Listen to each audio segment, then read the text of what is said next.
Hey everyone, welcome in. One, two, three. Looks like we're all good on sound, so we can get going. I want to start today just by thanking everyone that watches this show, checks out the reviews, interacts with the channel. It is very, very encouraging just to really see other people be interested in talking about movies on a regular basis. That's part of what I wanted to do with 5 Minute Critic is get people that want to really talk about movies in a less Twitter toxic, upset type of way and have like an actual conversation about movies. So I'm going to start off before getting into anything today with a little bit of housekeeping because there are going to be some changes to the channel. Firstly, I first started 5 Minute Critic because I was not having as much time as I used to really watch movies, and I wanted to have something that forced me to have to think about and express why it is that I have opinions that I do have. And so that's why I started the channel. And the secondary thing is to get people involved that want to do the same type of discussions about movies. And so the plan with 5 Minute Critic is to create a community of people that want to interact and have serious conversations about movies. And there are going to be a lot of announcements coming in the next few weeks about how that is going to be possible with 5 Minute Critic. It's all going to point to a Patreon that I'm going to be creating because I want to bring on people that are going to help out edit more reviews. I want to have like clubs where we can all get together in Zoom rooms and have conversations about like movies of the month. I want to hear more from everyone else. And there are plans eventually to create a site where everyone can have their own login and really create, I'm thinking of it like a less toxic Twitter spot and a little bit more contemplative in those Facebook group rooms, which is just people self-promoting themselves. So a change that is coming up pretty soon, and why I'm starting with this, is that the weekly movie updates around the new year, they're going to start being pre-recorded. I'm still going to interact in the chat, and they're also going to be moving to Wednesdays. So that'll be starting next week. The weekly movie update will be on Wednesdays. That's mainly because it seems like most people enjoy watching this show on Wednesday from the analytics. So if you're watching this and that all sounds terrible to you, then please comment below because I definitely, for everyone that is taking the time, and I really appreciate people that are taking the time to watch, I want to hear what it is that you are wanting to see from the channel. So please let me know in the comments. Let me know in the chats. As a few more people are still filtering in, I saw this just before starting the show, but Cowboy Bebop is canceled over Netflix, which I find very funny because unlike regular network television, whenever you have places like Netflix or Amazon or Apple, they're kind of able to just announce, like with like what Amazon did with Lord of the Rings. They kind of fund their Lord of the Rings show, and then before anything happens, they just go, "Oh, surprise, surprise! Lord of the Rings has just been Nyquilus, man. Hey, how's it going? Good to see an OTV fan in the chat. Good old days, good old days." But yeah, it's very weird whenever you have someone like Amazon. They say they're going to make Lord of the Rings show, and before anyone watches it, they just go, "Hey, we're going to do 5 seasons. We just funded 5 seasons." It's like, okay, this is all your own money, so there's not really anything at stake there. But for Cowboy Bebop to be canceled already, I find hilarious. Just started, that show just started, and it's just bizarre to see that the response was so negative. We don't even know what the analytics are on that, but Netflix was like, we're out, we're not really doing this. But okay, first story is about the Golden Globes. The Golden Globes are done. I really think the Golden Globes are finito. So if people do not know what this story is about the Golden Globes, and it's kind of the saga of award shows in general declining. The Golden Globes, like most award shows, have had terrible years. I think they had the biggest drop of something like between 60 and 70% in 1 year was the drop off. And there are two theories. So right after that, there's an announcement from NBC saying, "Hey, we're taking a break for a year. We are not doing the Golden Globes next year. We'll see you in 2022. So the main messaging was we got a lack of diversity, and that's a big controversy.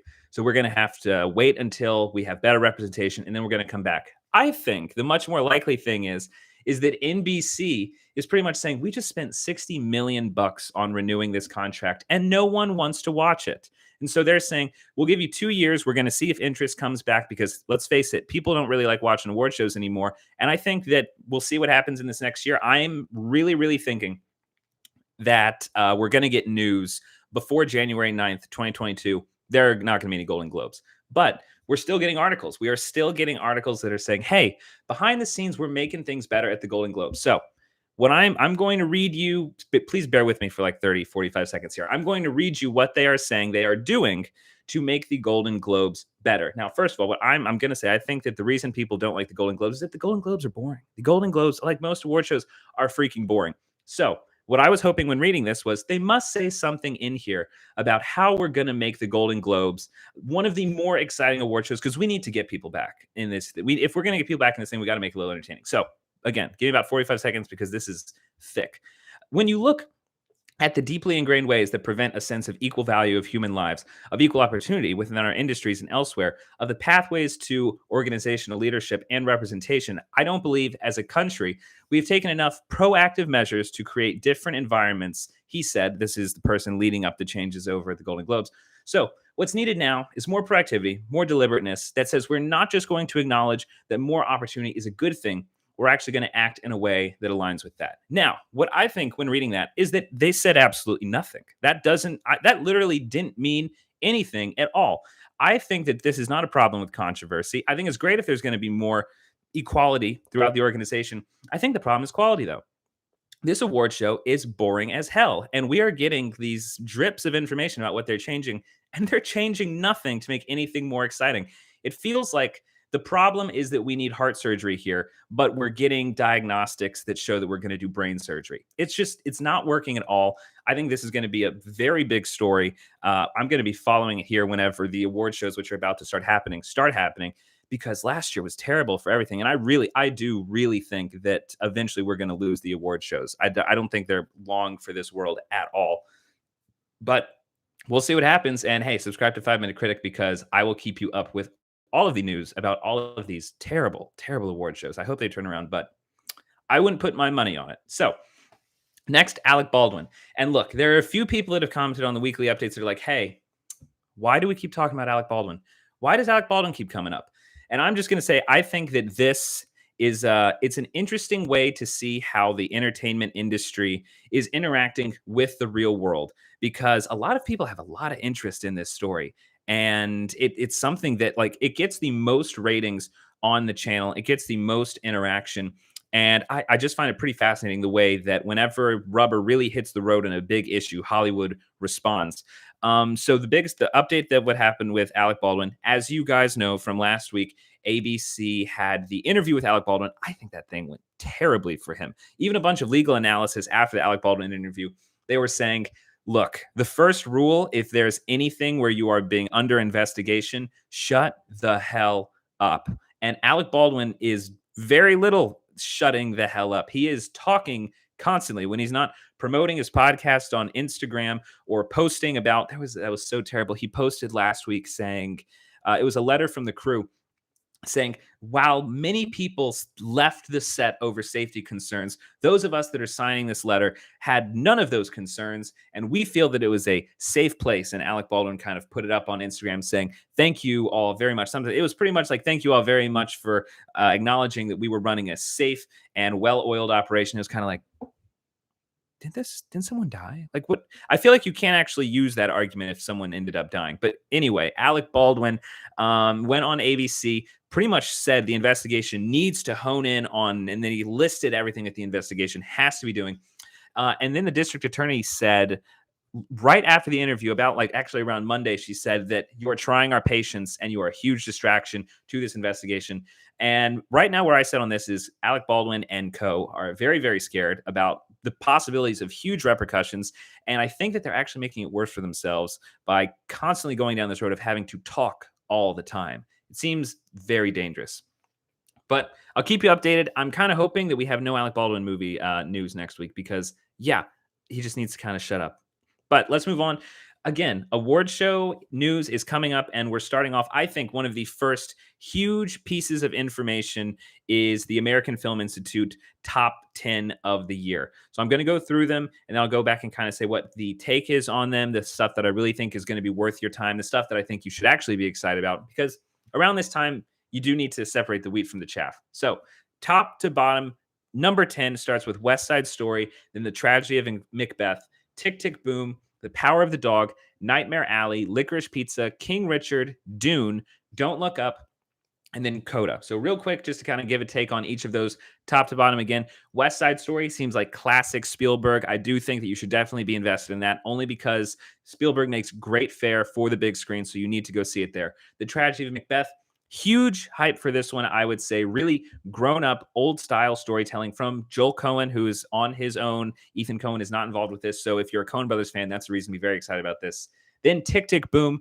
I don't know very much about the backstory behind who this movie is about, but I know that it's about someone who's very big in the world of theater, and it seems like it's a very exciting story that people in that world are much more excited for. Then The Power of the Dog. This actually seems like it has a little bit of a No Country for Old Men type of feel. I have not seen it yet, but I am very excited about that one, and I am more than likely that one's on Netflix, so I'm definitely going to watch that. And I think that's one to keep on your radar. Nightmare Alley from the director of Pan's Labyrinth. I was not a fan of Guillermo del Toro's Shape of Water. Really not that much of a fan of that one. But Nightmare Alley looks very interesting. It's not based on the old, there's a movie version of it, but it's apparently like a readaptation of a book. And that was a topic video I wanted to do. What is the difference between a movie? If you've got a movie like Nightmare Alley, there was another one from the 60s, but this movie's saying, no, we're just doing a readaptation of the book. At what point are you doing a remake? And at what point are you doing a readaptation of the book? Like, what makes the difference there? Again, I have not seen that one. The trailers for that one look really cool, though. Licorice Pizza. I saw this one last week. This from Paul Thomas Anderson from There'll Be Blood, Punch Drunk Love, Boogie Nights. I love this movie. This is one of my absolute favorite. I still prefer Phantom Thread to really anything else Paul Thomas Anderson has done, but this has that Boogie Nights feel. If you want a movie to look forward to the rest of the year and you really just want to go see something that's a lot of fun and not like silly fun, it feels like it's fun, but it has substance to it, then definitely keep Licorice Pizza in mind. Really, really great movie. I'm happy to have seen that in the theater, and I think that it's going to be a great Christmas movie. Then number 4, King Richard, which I have not seen yet. Nicolas, I see you're saying that number 1 is Dune, number 2 is King Richard, but no, I have not taken the time to see King Richard yet. And I do want to see that in the theater instead of on HBO Max. So I think I kind of need to get on that to see that because I am very interested in it. And I honestly hope Will Smith gets the Oscar. He's a great actor and also a great businessman. And I think it'd be good for him to finally have all of his work over the last few decades pay off in terms of like a titan of the entertainment industry. And then Dune, there's still a lot of stuff that I need to see this year, but I mean, Dune really feels like it's going to be tough for something to beat Dune because it's just such a powerhouse of really feels like a level of movie making that we have not gotten in so long. Watching that in the theater, there's so many movies that you watch in the theater. It's kind of like I want to watch anything in the theater, but if you really, a lot of people say if it's good in the theater, then it should be good. If it's a good movie, then it should be good in the theater and at home, which is, to a degree fair, I guess. But Dune, oh my God, that is a different movie watching it in the theater than it is going to be watching it at home. The scale is incredible, but the story is also incredibly, incredibly deep. Not in like a pompous way. It's just you can tell that the world building is really dense, but the movie is still very entertaining. And I'm excited to see it again. I need to make time to go see it. I don't even know if I have time to see it before it's out of IMAX because it's back in IMAX now. But then these top 2 are very weird, and I really hope that these 2 do not start dominating the awards conversation. So Don't Look Up, which is the new movie from Adam McKay with Leonardo DiCaprio, Meryl Streep, Jennifer Lawrence. This is a kind of environmental dark comedy about a comet that's about to hit Earth, and they're trying to warn to make sure that the reviews for this are really bad. So far, the reviews seem to be very, very poor. At least whenever I saw them a few days ago, it was seeming like people were disappointed. And for a movie like this, to get bad responses from critics, it's got to be pretty poor. So I was interested to see this on the list, but I'm not very excited with the way this seems to be shaping up in the conversation. And then the number 1 spot is Coda. And I was not going to watch this one. I was not very interested in seeing it. But to be on this list, I now feel like I have to. It's a remake of, I believe, a French movie from 2014, which those are rarely ever any good. And it seems like this kind of got that festival play a little bit. Apple TV put down the money to get it on their streaming service. It just looks like a very loose, light fare, very indie, not the type of thing that you would really walk away with. But hey, I might be wrong. I have not seen it. I wasn't excited really to see that in the conversation of this, especially since there's so much on this list that it's like, wow, we are so lucky to have Dune. We're so lucky to have Licorice Pizza. We're so lucky to have a new Steven Spielberg movie working with like the scale of a musical. So we'll see. But hopefully Coda and Don't Look Up are really good. But I really hope Licorice Pizza and I really hope Dune dominates the award conversation. I think that will court people back to checking out movies if something like that gets strong play in the awards. A movie that's not on this list is The Green Knight, which I'm going to have my top 10 come out just after New Year's. But I've got to tell you, I really think that The Green Knight is going to be one of the movies in the top 10 for me. I'm the type of person, I really connect with movies that when they end, you leave the theater going, what in the world did all of that mean? Like the symbolism goes really deep through the characters, through the plot, through the scenery, through the style. And I get that not everyone likes that. Not everyone is a fan of that. I saw my girlfriend to see this one with me, and afterwards she was very much like, what? Why did we, what was the point of that? And I get that. But if you are the type of person that really loves to see movies that kind of encourage you to keep with the movie for another like 2-3 days, come up with your own opinions on what's going on, The Green Knight is that type of movie. It's a beautiful, beautiful story. It's shot beautifully. It feels like a dream. And if you're the type that likes symbolism, the reason I'm talking about this, The Green Knight is back in theaters starting today, actually. And I know I've got a lot of people that watch this show are from back in Louisiana. I checked. The Green Knight is back in theaters in Louisiana and also in New York if you're watching from my current neck of the woods. So if you have not seen it and you want to see it in theaters, it's back in theaters now. I think it's very much worth a watch. What is going on, Danny? See you in the chat. Thoughts on Nolan's upcoming Oppenheimer? I actually did mean to talk about that. I forgot to put that in the notes. They just landed... They landed Rami Malek, and I forget who else they landed in the newest movie. I'm very excited. I'm very excited about the new Oppenheimer movie, particularly because Christopher Nolan always draws a very, very large crowd, and Nolan also rarely goes for the character-driven movies. Normally, if it's a story like Dunkirk, it's the type of movie where it's very stylized, which is great. And I think he tells massive stories with unique styles and that just kind of reinvents the way that you watch movies, which is very, very exciting. But they're normally these huge set pieces. And he rarely does, maybe Prestige was the last one, that really focused in just on character. Like you get one character and you're going to dissect what happens to him through a certain type of event. To have Nolan focus in on a character through events like creating the atomic bomb, like you're dealing clearly with large scale with something like that, but then to really hone in on the man himself is exciting to see how it pulls off.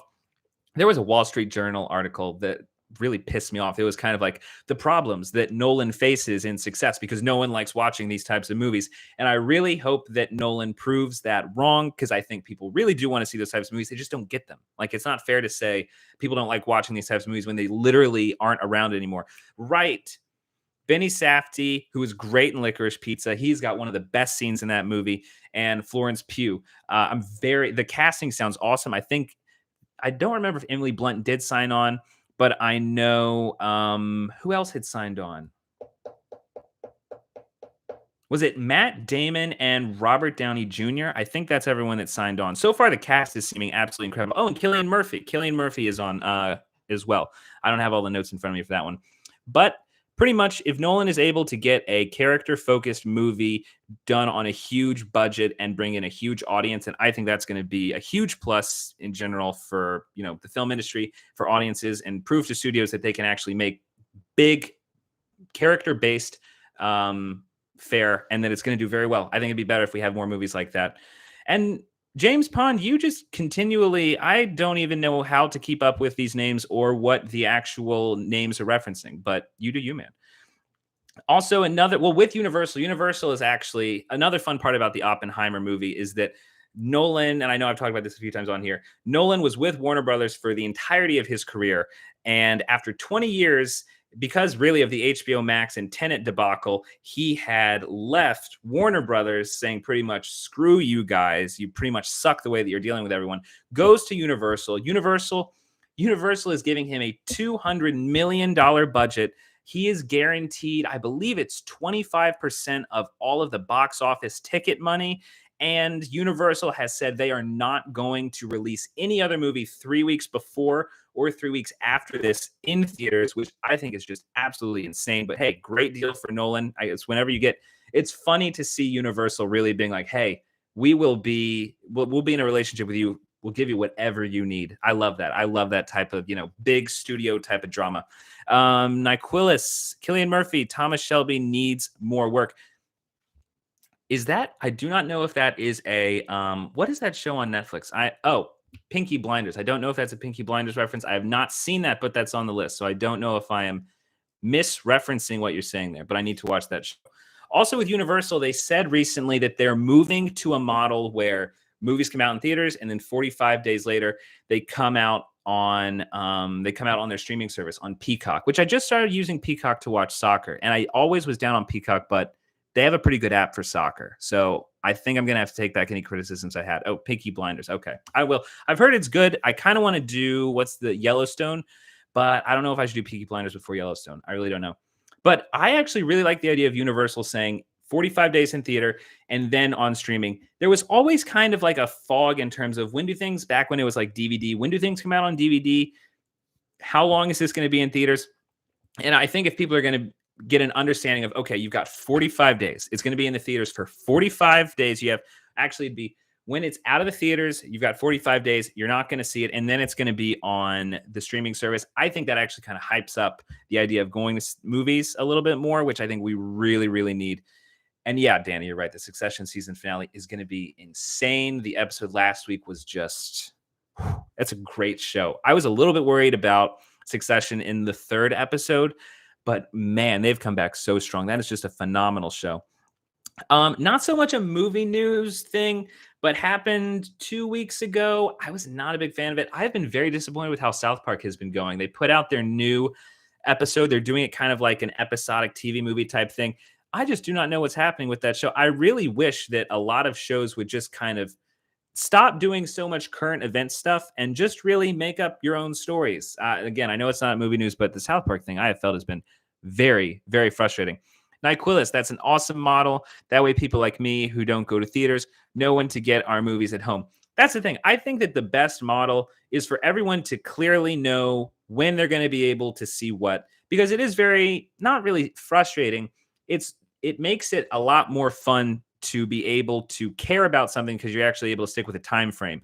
Like if you're going to say, hey, let's go see the new Nolan movie, and someone's like, look, I'm way too busy, but hey, if it's coming out in June, then I'll see it in August. That type of thing. I think it's a fun way to be able to interact with movies.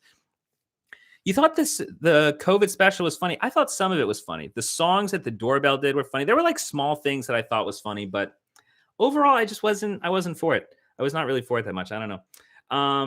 Okay, reviews for this week. Finch is on the channel from earlier this week. I thought it was fine while watching it. Not really the type of movie that I would go back and watch again. I think it's a really good movie to come out around the holiday times. Feels like a very safe movie to put on whenever the family is kind of done with whatever holiday meal that you're going through. And that's actually what a few family members of mine did. But we all went to go see Encanto, which I thought sucked. And then the review that's going to be dropping later today, Tokyo Godfathers. Little bit of a lesser known movie. It's an anime movie from 2003. But it's not what you think whenever you normally hear. It's anime. Very, very sweet, very funny movie. I would very much encourage it. It's not overly Christmassy. It's much more about these three homeless people that find a baby abandoned, and they have to then get the baby back to its family. And I think it's very, very fun, entertaining. Gets a little dark at times, but not the type that really is a drag on the story. I would recommend checking that one out. I don't know where it is to stream it, but I know that you can rent that one on Amazon Prime. And for everyone that is watching, if you did not hear at the beginning of the show, these videos are going to end up happening on Wednesdays instead. The analytics show that is when people enjoy watching this, so they're going to move there. And whenever we get to the new year, 5 Minute Critic is going to have a Patreon, which means the episodes might end up being a little bit longer, but they'll be about I'll cut about halfway into them, and then the remainder amount will be on the Patreon. It's just like a few bucks. I want to get more. I want to get someone in to actually edit all of the content, so I can focus on like producing the actual scripts a little bit more.